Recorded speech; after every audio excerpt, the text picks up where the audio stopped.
1980 এর দশকে বিজ্ঞানীরা পিরামিড অব গিজার রহস্য উদ্ঘাটন করতে অ্যাডভান্স টেকনোলজির সাহায্য নেয় এবং তারা জানতে পারে পিরামিডের মধ্যে একটি গোপন ঘর রয়েছে। তবে ওই ঘরটিতে পৌঁছানোর জন্য কোনো রাস্তা ছিল না। ঘরটির চারপাশ পিরামিডের দেওয়ালে আটকে ছিল। বিজ্ঞানীরা এই রহস্যকে দুনিয়ার সামনে আনার জন্য এমন একটি রোবট ক্যামেরা তৈরি করে যে ওই ছোট্ট গর্তের মধ্যে দিয়ে যেতে পারে এবং ভিতরের রহস্য সবাইকে দেখাতে পারে।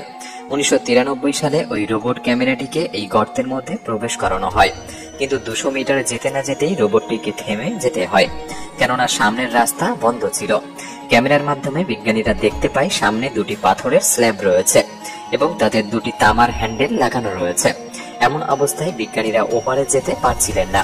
এরপর বিজ্ঞানীরা আরেকটি বিশেষ রোবট তৈরি করে যে পাথরের গায়ে ছিদ্র করতে পারে। রোবটটিকে এই ছোট্ট সুড়ঙ্গে পাঠানো হয় এবং ওই পাথরের স্ল্যাবে একটি ছিদ্র তৈরি করা হয়। এরপর ওই ছিদ্র দিয়ে বিজ্ঞানীরা একটি ক্যামেরা ভেতরে প্রবেশ করায়। ক্যামেরাটি যখনই 4500 বছর পুরনো ওই ঘরে প্রবেশ করে, বিজ্ঞানীদের সামনে আরেকটি রহস্যজনক আবিষ্কার হয়, যার কল্পনা বিজ্ঞানীরা কোনোদিনও করেনি। আসুন পিরামিডের এই সমস্ত রহস্য সম্পর্কে জানবো আজকের এই ভিডিওতে।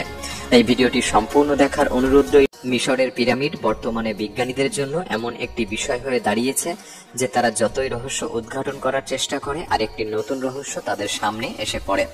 ইজিপ্টে যদিও পিরামিডের সংখ্যা 108টি, কিন্তু গ্রেট পিরামিড অফ গিজা বিজ্ঞানীদের জন্য একটি রহস্যময় স্থান, যা খুফুর পিরামিড নামে পরিচিত। বাস্তবে এই পিরামিডটিকে কিভাবে তৈরি করা হয়েছিল বা কোন টেকনোলজি ব্যবহার করা হয়েছিল, যা বিজ্ঞানীদের আজও চিন্তাধারার বাইরে।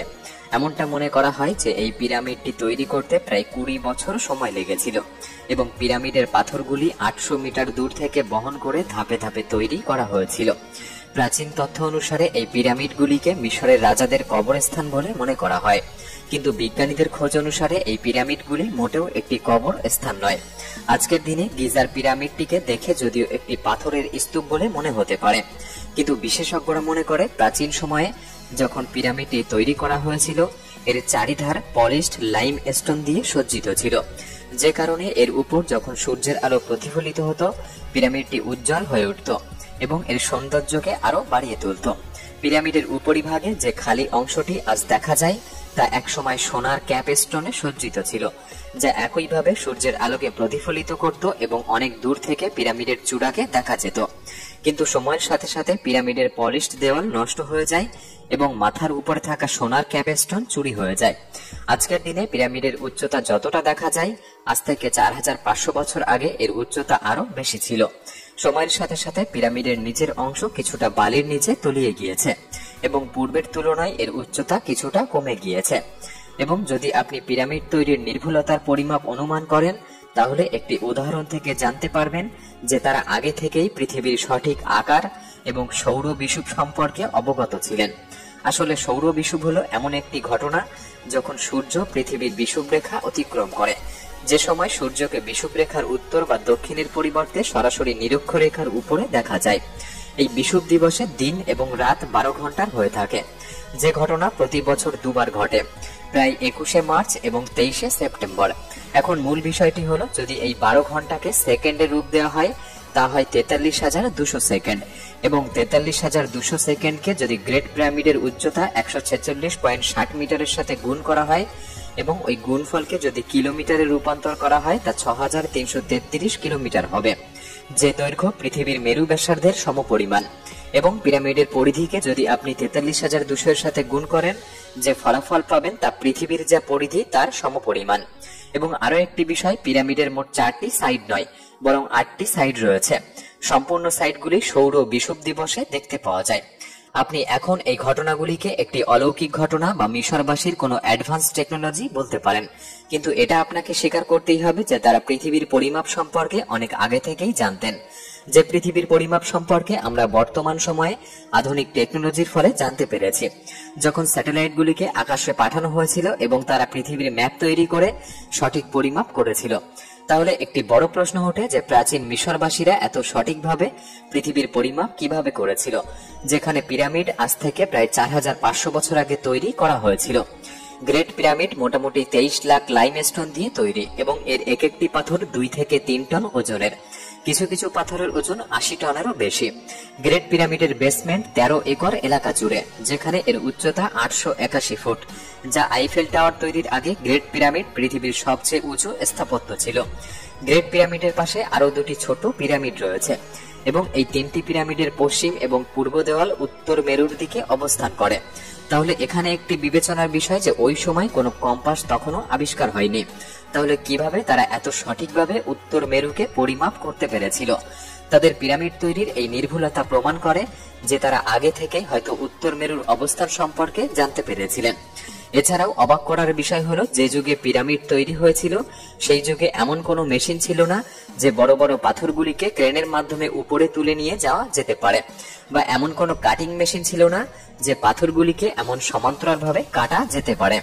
আপনি জানলে অবাক হবেন, তাদের পাথর কাটিং এতটাই সমান্তরাল ছিল যে আপনি যদি পিরামিডের দেওয়ালে দুটি পাথরের ফাঁকা অংশে একটি পাতলা ক্রেডিট কার্ড ঢোকানোর চেষ্টা করেন তবুও ব্যর্থ হবেন।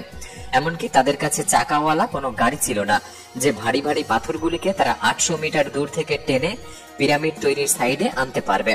তাহলে বিনা কোনো অ্যাডভান্স টেকনোলজি ছাড়া 20 বছরের মধ্যে কিভাবে এত বড় স্থাপত্য তারা তৈরি করেছিল, যা 4500 বছর ধরে রোদ, বৃষ্টি, ঝড় এবং ভূমিকম্পকে সহ্য করে এখনো ঠিক পূর্বের ন্যায় টিকে রয়েছে।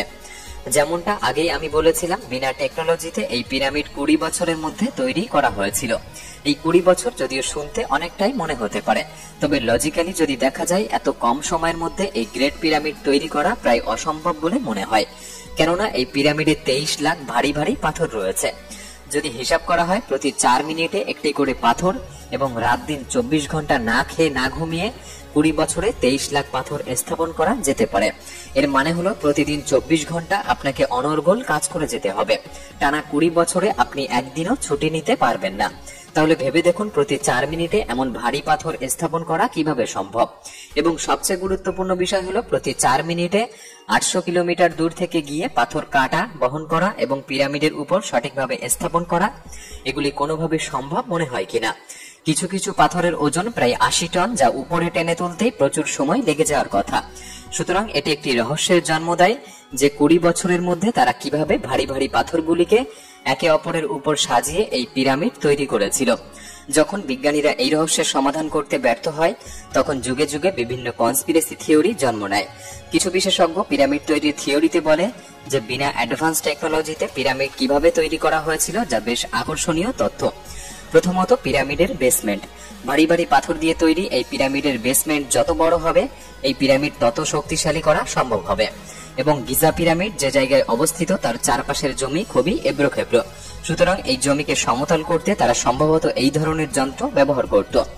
এই যন্ত্রের মাঝখানে একটি লৌহ দণ্ড থাকত যা মুক্তভাবে ডান বাম করতে পারে এবং এর মাঝখানে একটি মিডিল পয়েন্ট থাকত যা দুই দিক সমতল আছে কিনা তার নির্দেশ দেয়। অর্থাৎ যখন এটিকে মাটিতে রাখা হতো, দুই ধার সমতল থাকলে মাঝখানে লৌহ দণ্ডটি মিড পয়েন্টে এসে থেমে যেত, কিন্তু জমি এবড়োখেবড়ো থাকলে দণ্ডটি এদিক ওদিক নড়াচড়া করত। প্রাচীন মিশরবাসীরা সম্ভবত এরকম একটি সাধারণ যন্ত্রের মাধ্যমে এবড়োখেবড়ো জমিকে সমতল করে সেখানেই গড়ে তুলেছিল এই গ্রেট পিরামিড। দ্বিতীয়ত, পিরামিডের প্রান্তিকরণ। যেমনটা আপনাকে আগেই বলেছি, পিরামিডের প্রতিটি দিক পৃথিবীর একই সরলরেখায় অবস্থান করে। বর্তমান সময়ে আমরা যদিও কম্পাস ব্যবহার করে উত্তর, দক্ষিণ, পূর্ব, পশ্চিম বিষয়টির একটি ধারণা নিতে পারি, কিন্তু আজ থেকে 4500 বছর আগে এটি কোনোভাবেই সম্ভব ছিল না। সুতরাং তারা এত সঠিকভাবে পিরামিডগুলিকে কিভাবে অবস্থান করেছিল এই বিষয়ে বিজ্ঞানীরা একটি থিওরি প্রকাশ করেছে যে তারা হয়তো সৌর বিষুব দিবসের উপর নির্ভর করে এই নির্ভুল পরিমাপ করে থাকত। যেমনটা আমি আপনাকে আগেই বলেছিলাম, সৌর বিষুব দিবসে দিন এবং রাত 12 ঘন্টা করে হয়ে থাকে। ওই দিন মাটিতে পড়া ছায়া পূর্ব এবং পশ্চিম দিক বরাবর অবস্থান করে। হয়তো এই পদ্ধতি ব্যবহার করে মিশরবাসীরা পিরামিডগুলিকে একই সরলরেখায় তৈরি করতে পেরেছিলেন। কিছু বিশেষজ্ঞদের থিওরি অনুযায়ী আকাশের তারাকে লক্ষ্য করে এই পিরামিডগুলি বানানো হয়েছিল, যা নির্ভুলতার সাথে প্রতিটি পিরামিড একই দিকে সমান্তরাল। এবং তৃতীয়ত, পাথরগুলিকে কেটে নির্মাণ স্থানে বহন করে নিয়ে আসা। প্রাচীন মিশরবাসীরা পাথরগুলিকে কাটতে বা সমান করতে তামার ছেনি ব্যবহার করত। তবে তামা যেহেতু নমনীয়, সহজে ভেঙে যেত, তাই তারা তামার সাথে আর্সেনিক যুক্ত করত, যা ছেনিগুলিকে শক্তিশালী করে তোলে।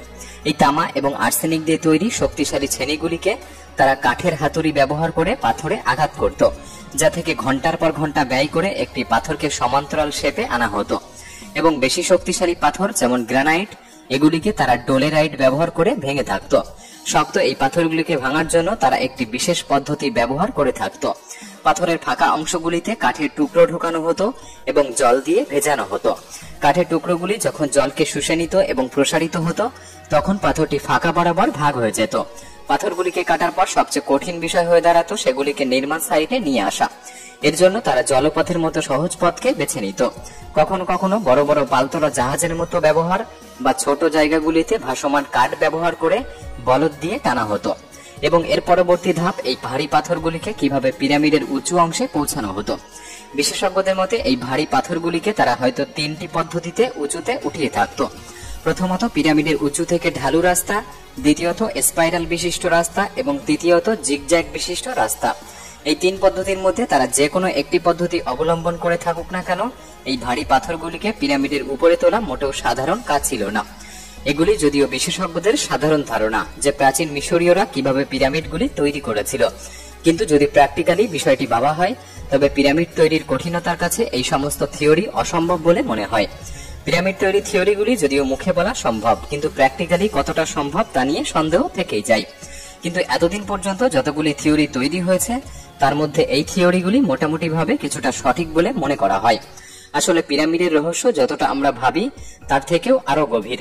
কিছু মানুষ এমনটাও মনে করে যে গিজার পিরামিড অন্য গ্রহের প্রাণীরা বানিয়েছিল। তারা মনে করে এলিয়ানদের কাছে সেই সময় হয়তো অ্যাডভান্স টেকনোলজি ছিল, যার মাধ্যমে তারা এই অসম্ভবকে সম্ভব করেছিল।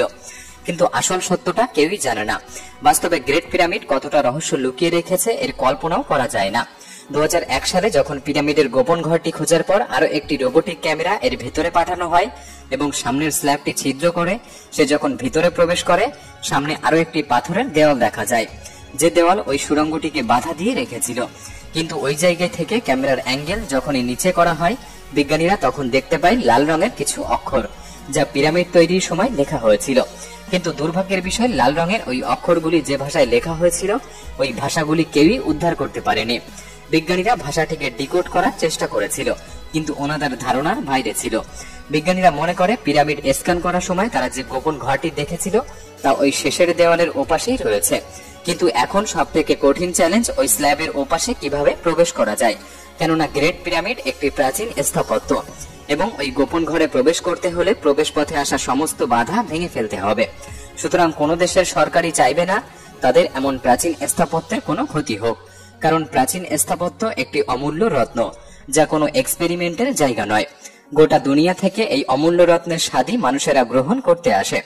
মিশরে মোট 8টি পিরামিড থাকা সত্ত্বেও গিজার পিরামিড দেখতে প্রচুর সংখ্যক মানুষের ভিড় জমায়, কেননা গ্রেট পিরামিড সবচেয়ে রহস্যময় জায়গা। না জানি এমন কতগুলি রহস্যময় ঘর গ্রেট পিরামিডের ভিতর লুকিয়ে রয়েছে, যা ইজিপ্টের সরকার হয়তো কোনোদিনই সেই রহস্য উদ্ঘাটন করতে চায় না। তারা হয়তো চায় মানুষের কৌতূহল বজায় থাকুক।